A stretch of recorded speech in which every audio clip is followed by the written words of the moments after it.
Ram Narayan Ram. Quels sont les bienfaits de la méditation et comment faut-il la pratiquer? Même le ciel au-dessus de nous médite. Il réfléchit à lui-même et au monde à la manière dont le monde fonctionne, combien de temps il continuera à exister et comment transmettre le savoir. Il pense à ce dont les humains ont besoin et comment répondre à ces besoins. Pour bien méditer, il faut d'abord se fixer un objectif, et toutes les actions doivent s'aligner sur cet objectif. Malgré leur éducation et leur intelligence, beaucoup de personnes, y compris dans les partis politiques, parmi les enseignants et les professeurs, n'ont aucun but clair.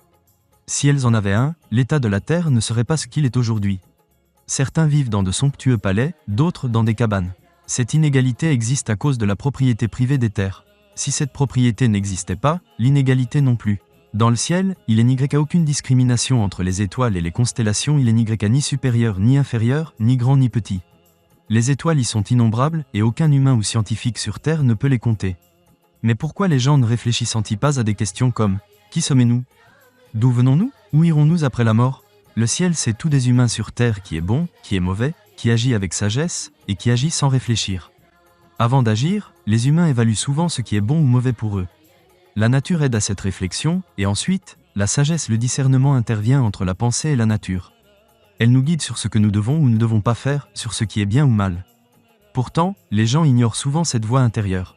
Tout le monde fait des erreurs en connaissance de cause, et chacun est responsable de ses propres fautes.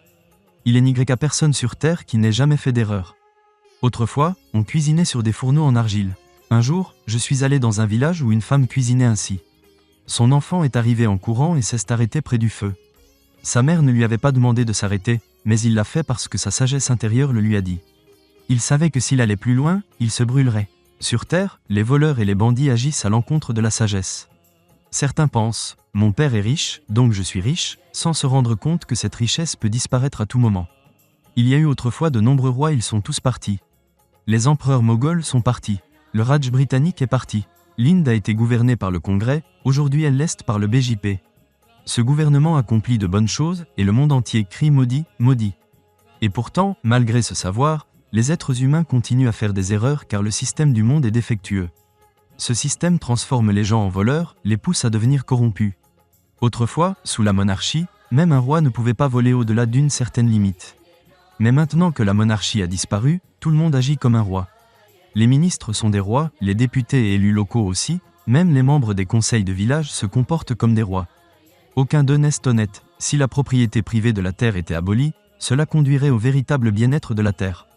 Dieu avait déjà créé la terre, la nature, l'air, l'eau tout à l'avance, pour que l'être humain, en arrivant sur terre, ne rencontre aucune difficulté. Si Dieu est si sage, pourquoi l'homme ne l'est-il pas? Pourquoi ne comprend-il pas que la nature est notre avenir, notre passé et notre présent? Pourquoi les gens ne pensent-ils pas ainsi? Si les humains considéraient la nature comme leur mère, leur père et leur enseignant, ils n'auraient plus besoin de choses fabriquées par l'homme. C'est pourquoi il faut faire de la nature la base de notre vie. Et répétez sans cesse le nom de Ram Narayan Ram, votre vie deviendra véritablement bénie.